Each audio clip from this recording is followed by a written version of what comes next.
আমরা এমনিতে গভর্নিং বডির মিটিং প্রতি 3 মাস পর পর আমাদের করার নিয়ম রয়েছে, যদিও এবারে গভর্নিং বডির মিটিং আমরা প্রায় 4.5 মাস পরে আমরা করতে পেরেছি।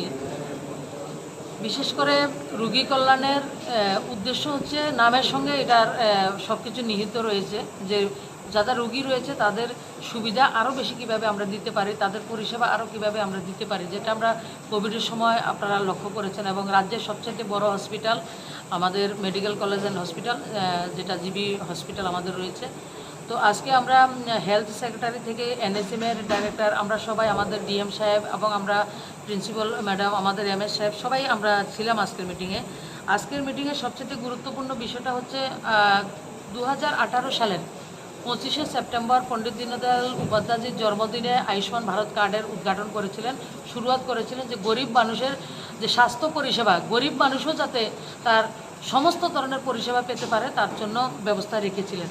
তো 2020-এর 15ই আগস্ট মাননীয় প্রধানমন্ত্রীজি লালকেল্লাতে উনি বলেছিলেন যে আমরা হসপিটাল আয়ুষ্মান ভারত ডিজিটাল স্বাস্থ্য মিশন, যে আয়ুষ্মান ভারতের কার্ডের মাধ্যমে সমস্ত মানুষ, ডাক্তারদেরকেও একটা ডাটা ব্যাংক থাকা, হসপিটালের মধ্যে ডাটা ব্যাংক থাকা, ল্যাব টেকনিশিয়ান থেকে শুরু করে সব জায়গার মধ্যে, যাতে আমরা কোনো পেশেন্ট জিবি হসপিটালে দেখানো হয়েছে, দেখেছে, কিন্তু 1 মাস পরে আবার জিবি হসপিটালে আসবেন, কিন্তু ও এক্সরের যে রিপোর্টটা আনতে ভুলে গেছেন, হয়তোবা প্রেসক্রিপশন অনেকটা ভুল এনেছেন, তো ওই জায়গায় একটা পেশেন্টের আইডি থাকবে। টোটালি আমরা হসপিটাল যে ব্যবস্থা আমরা জিবি হসপিটালে সেটা করতে চাইছি, এবং মাননীয় প্রধানমন্ত্রীজির লক্ষ্য হচ্ছে ভারতবর্ষের প্রত্যেকটা যে ডিস্ট্রিক্ট হসপিটালে যে সেই ব্যবস্থা থাকে এনএসএমের মাধ্যমে হচ্ছে, কিন্তু আমাদের স্টেট যে হসপিটাল সেটা আমরা রোগী কল্যাণ থেকে করব। তার জন্য যে কোনো পেশেন্ট আসবে তার আইডি থাকবে, এবং ওনার সেই ঘরে বসে ওনার এক্সরে রিপোর্ট দেখতে পারবেন, ল্যাবের যে রিপোর্ট থাকবে উনি দেখবেন, সিটি স্ক্যানের জন্য ঘুরতে হবে না। এবং বিশেষ করে আগামী 1 বছরের মধ্যে 100% পেপারলেস জিবি হসপিটাল যাতে চলাফেরা করতে পারে, এইভাবে আমরা ব্যবস্থা করছি।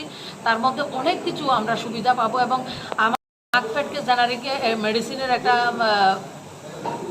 ভেন্ডার তারা এদিকে ওনারা করছেন একটা, কিন্তু সেই যত ধরনের জেনেরিক মেডিসিন আমাদের তারা সাপ্লাই দেওয়ার কথা সেটা ওনারা দিতে পারছেন না।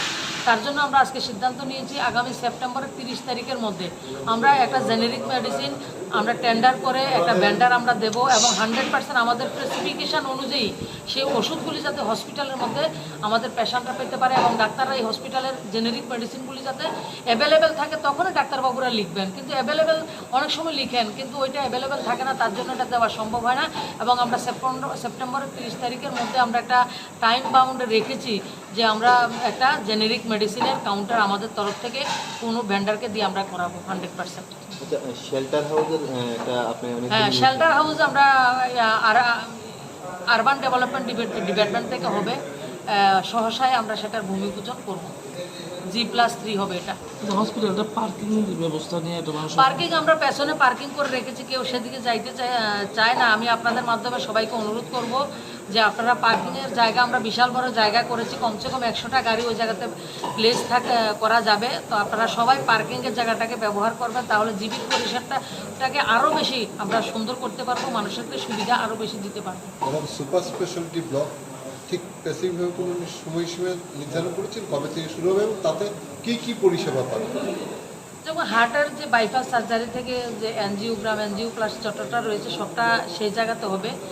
আমরা টাইম একটা রেখেছি, কিন্তু ওই জায়গাতে কিছু স্পেসিফিক ইকুইপমেন্ট আমাদেরকে রাখতে লাগবে, কিন্তু ইকুইপমেন্টগুলি আমাদের স্টেটে পাওয়াটা এটা তো জেমের মাধ্যমে বিভিন্ন ভেন্ডার থেকে আমরা নিই, এটা নিতে যতটা সময় লাগবে তার উপর ডিপেন্ড করবে। স্পেশাল ডাক্তার আমাদের যথেষ্ট ডাক্তার রয়েছে, আরও যদি প্রয়োজন হয় সে ডাক্তার সুপার স্পেশালিস্ট ব্লক এই বছরে হবে, এই অগাস্ট মাসের মধ্যে হবে, অগাস্ট না, এই 2022-এর মধ্যে হবে। কথা বলে উনি তার পরিষেবা নিতে পারবেন। তো এই ব্যবস্থা করার জন্য বিশেষ করে হসপিটাল এবং আরও কিছু বিষয় রয়েছে, রিনোভেট করা, একটা ক্যান্টিন করা আমাদের ভালোভাবে। এর বাইরে রয়েছে আমাদের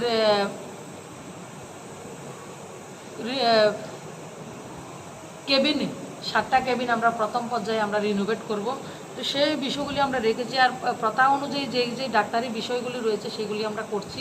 আমাদের ক্যাথ ল্যাবে যেটা রয়েছে, ইউরোলজি আমরা নতুন সুন্দর করে স্টার্ট করছি। আমরা নতুন যে বিল্ডিং হয়েছে, এটা আপনারা নতুন বিল্ডিংটা আপনারা দেখেছেন, সুপার স্পেশালিস্ট যেটা, তো সেটা আলাদা আলাদা করে আমরা হার্টের জন্য আলাদা করা, সব কিছু আলাদা আলাদা করে সেগুলি করতে গেলে কী কী ব্যবস্থা আমাদের তৈরি করতে লাগবে সেই বিষয়ে আমরা কাজ করছি। এবং খুব সহসায় আমাদের যেটা সুপার স্পেশালিস্ট ব্লক রয়েছে সেটাও আমরা শুরু করছি। তো বিষয় অনেক বড় যেটা রয়েছে, সুপার স্পেশালিস্টটা রয়েছে, আর বিশেষ করে হসপিটাল যেটা, সেই বিষয়টা আমরা রেখেছি আজকের মিটিংয়ে। এবং আশা করছি আগামী 3 মাসের মধ্যে আমরা হসপিটালটা শুরু করব এবং 6 মাস পরে ফুল প্রেজেন্ট সেটাকে হসপিটাল, এবং আমাদের যারা ডাক্তার নার্সেস রয়েছেন, যারা স্টাফরা রয়েছেন, তাদেরকেও সেটাকে ধীরে ধীরে আমাদের ট্রেনিং করে তার জন্য গড়ে তুলতে হবে। তো সেই কাজটা আমরা করব, এবং যেটা রাজ্যের জন্য অত্যন্ত আনন্দের, এবং এটার মধ্যে আমাদের পরেশানি যেমন ডাক্তারদেরকেও